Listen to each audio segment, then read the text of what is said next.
Hi everybody! This week we're going to show you how to make a jewelry loom so that you could loom beautiful beaded jewelry.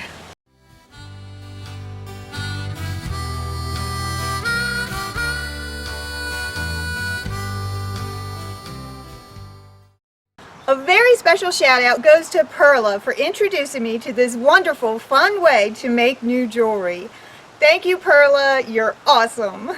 Perla sent me a video on how to make these beautiful wire bracelets and asked me if I could come up with a video on how to make the loom. You can buy the looms, but they are pretty pricey, and I just knew that we could come up with a way to make the looms ourselves. So I printed off a picture of what the loom looked like and went from there. Everyone knows how much I love to loom and to make jewelry, and to combine both of them together will be absolutely amazing. I recruited my husband Jarrett to help me with this project so that we could come up with a couple of different ways to make our looms. Thank you, honey. I thought it would be cool to make a 3-peg loom, a 4-peg loom, and a 5-peg loom so that I could have a choice of what size jewelry piece I want to make. The first idea I had was to find a piece of wood that was already cut so that it was comfortable to hold so that I could make lots of jewelry. So it was off to the thrift store in search of the perfect loom base. I came across this awesome salt and pepper shaker set that was only $2.50. The salt shaker already had the perfect hole through the center of its wood shell. It will make an awesome 5-peg loom. Then we went to the hardware store and found these Cotter pins which work perfectly for pegs. Look for the hooks and eyes section of the hardware store to find the Cotter pins. We found our Cotter pins neatly tucked away in a drawer. They were 56 cents for a pack of 3, and we bought 12 pins, and here is the size we got them.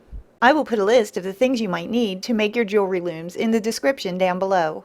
The first thing to do to make our 5-peg loom out of the salt shaker is to unscrew the bottom cap and then pop the top off. Jarrett used a long screwdriver to pop the top off with a couple of hard blows. It had the perfect size hole at 7/8 of an inch, just like my 5-peg flower loom. He used the picture I printed off as a guide to where he thought the pins would go.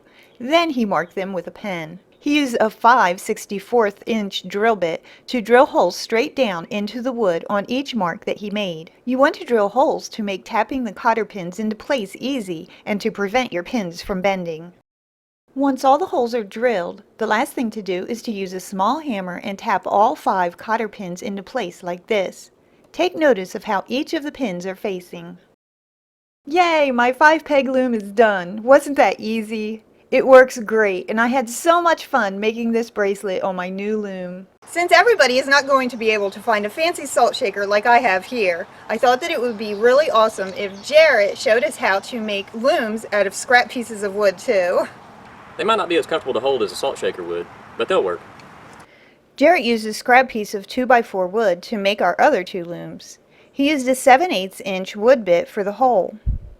He centered the drill bit on the wood like this, giving enough room on the sides to be sure it will hold the pins strong. He marked the center with a pen. He placed the drill bit on the mark and drilled the hole all the way through the wood. He measured the distance from the edge of the wood to the edge of the hole and marked the same measurement on the other side of the hole to be sure both sides are even.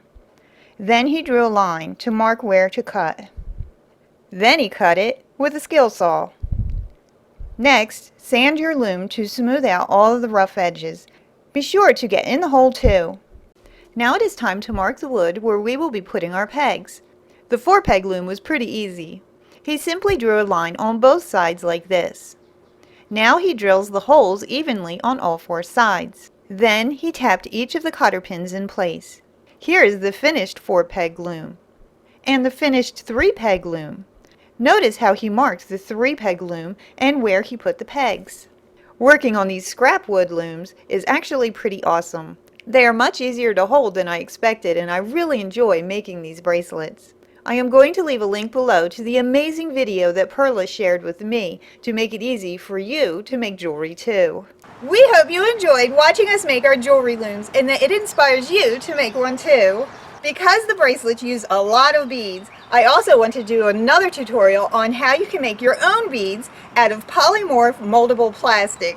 They're really fun to make and they're inexpensive and unusual. Don't forget to check out our Facebook page where you can share your ideas and post pictures of your most recent crafts. Here is what was shared with us this week. Elizabeth made these two beautiful butterflies on her loom. Great job, Elizabeth. I am so excited that you made them.